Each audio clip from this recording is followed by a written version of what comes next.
How not to get stuck in your writing. Part 2 of the system you can implement so that you keep going all the way to the end.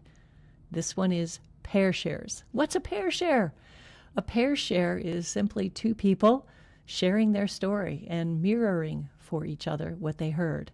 It is a highly structured process, and what I like about it is it prevents that awful critique where people start, it feels like cats and claws.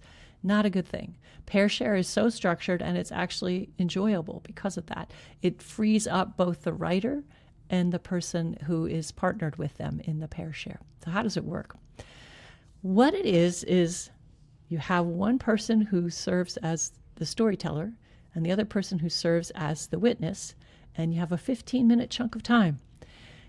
For the first 10 minutes, the storyteller shares some aspect of their story, either part of their story or something about their character, or something that they want to have someone hear to really they feel heard. That's what the storyteller does. What the witness does is they simply listen, but not just casually listen. This is really paying attention. And then at the end of 10 minutes, the witness guides the discussion. And there's a very specific set of questions you ask. They are in the writer's Stuckification Prevention Kit, which you can download below. But here's how it goes. The storyteller starts talking. 10 minutes, the timer goes off. And the witness asks first, not says something, not critiques something, asks first of the storyteller, what did you notice as you shared your story or shared whatever they shared? And then the witness just listens. I can guarantee you the storyteller will have something to say. They always do, because there's something about telling your story and speaking it aloud that makes the writer see it, feel it, hear it a little differently. And so that's why you want the storyteller to have the first opportunity to share what they noticed as they were sharing their story.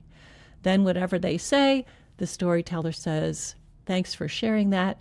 And the storyteller can also ask, what else? Anything else? Because there might be something else. And then if there is, the storyteller will share it. And if there isn't, they'll say, no, that's really it. Then at that point, the witness gets to say their perspective. The first thing they say is, what I noticed was, fill in the blank. The second thing is optional. Something I wondered was how to.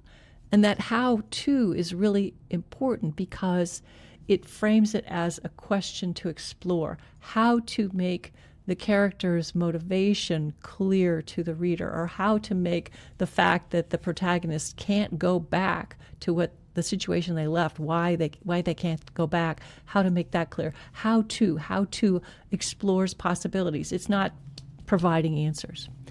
Then the witness says, something that resonated for me was.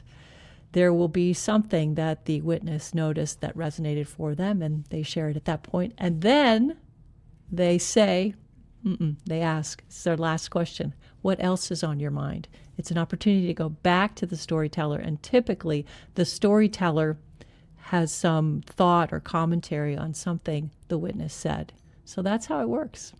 Pair share. It's a lot of fun.